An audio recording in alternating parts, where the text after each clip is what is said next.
So my dude's Valk here, and today on heavy request I'm going to be making a video I've been asked a lot about, basically how to build units, and hopefully this helps some of you guys out. Now I want to preface everything I'm about to say in this video saying I have never done the math in this game. I just know a vague idea of how most stuff works, but I've done practical testing for over a year, and there's a reason I have very strong builds on almost all my characters that I use.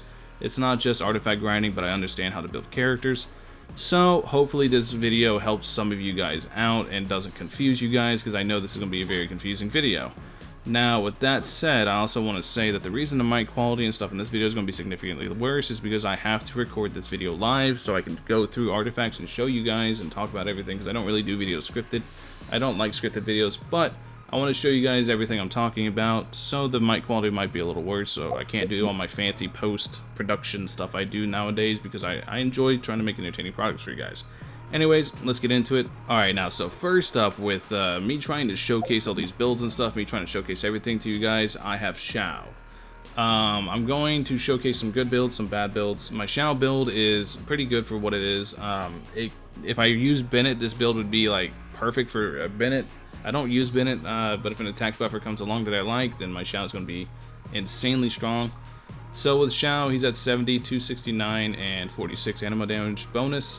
Why do I say this isn't crazy? You guys are like, Val, this build's nuts. Why are you not that impressed by it? Well, the thing is, is because you have to factor everything into it. And there's a reason why I run two-piece. I'll explain why I don't run Viridescent very near in a second. But whenever you look at the bonus damage percent that Xiao gets, basically all bonus damage percent is like electro damage, animal damage, etc. This is all bonus damage percent. It's all added into the same stat. It also adds in with his ult.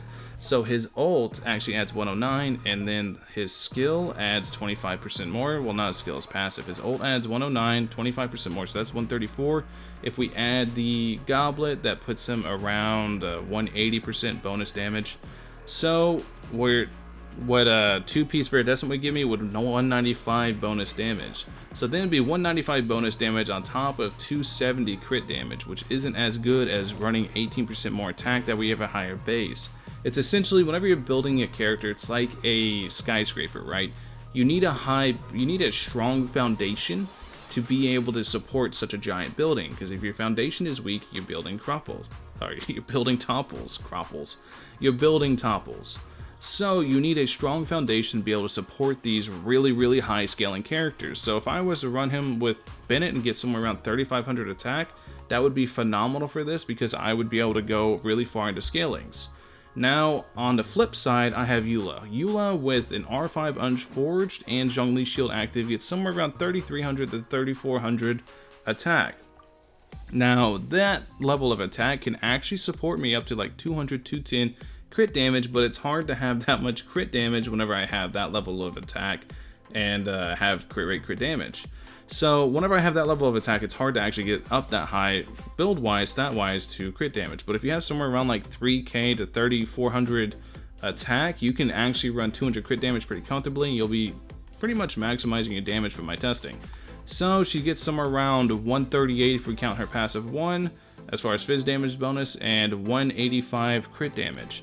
But she has 3,300 base, so she's able to fully utilize all that scaling, whereas Xiao would actually need a partner to help buff up his attack to around the same, to around 3,500 attack. Basically, if Xiao had Eula's attack, Xiao would be a perfect build, a perfect solo unit, but he's lacking some of the base attacks, or not the base attack, but the attack stat, so it makes it to where he needs a buffer attached to his hip.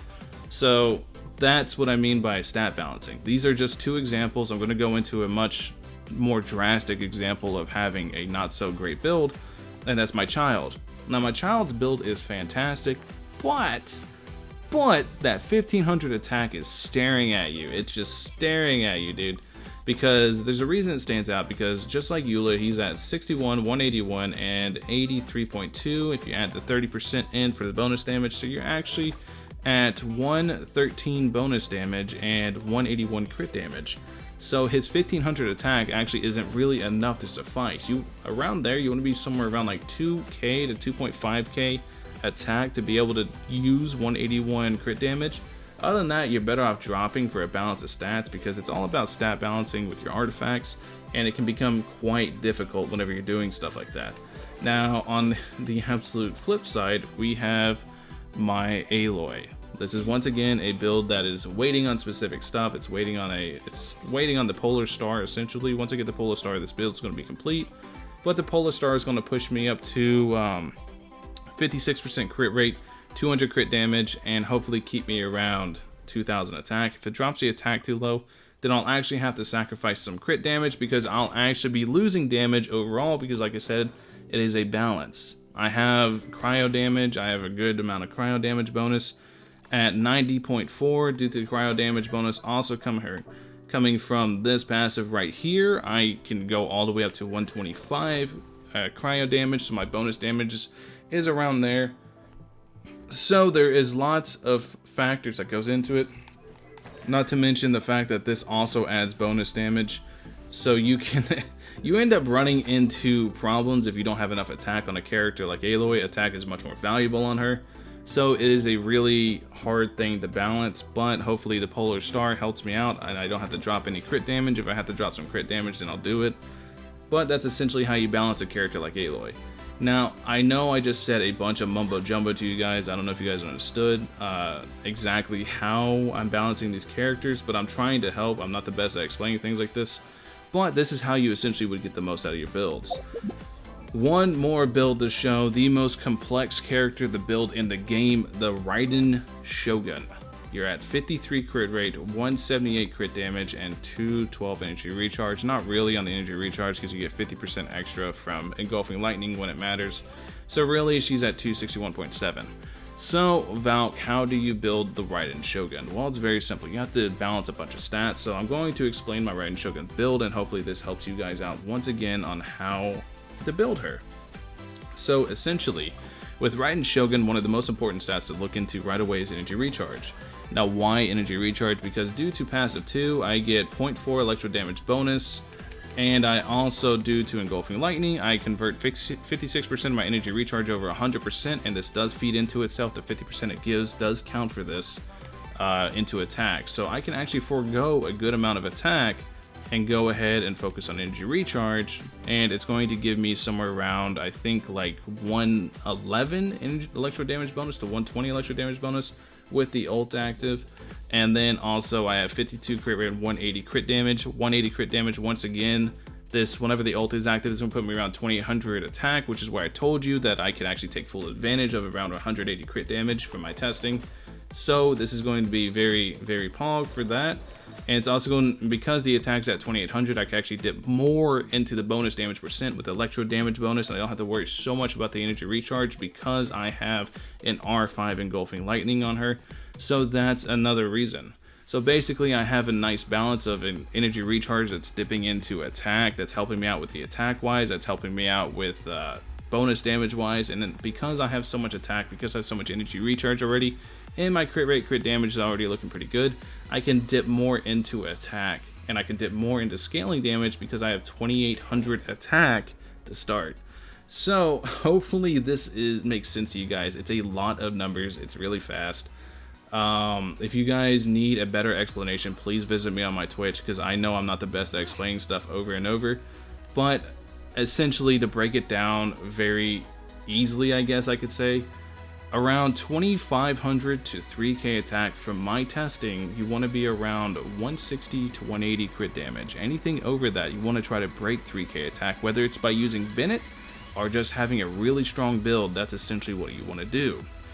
So anything less, if you're around 2k attack, because I know 2500 attack is a ton, but I'm assuming most of you are using Bennett.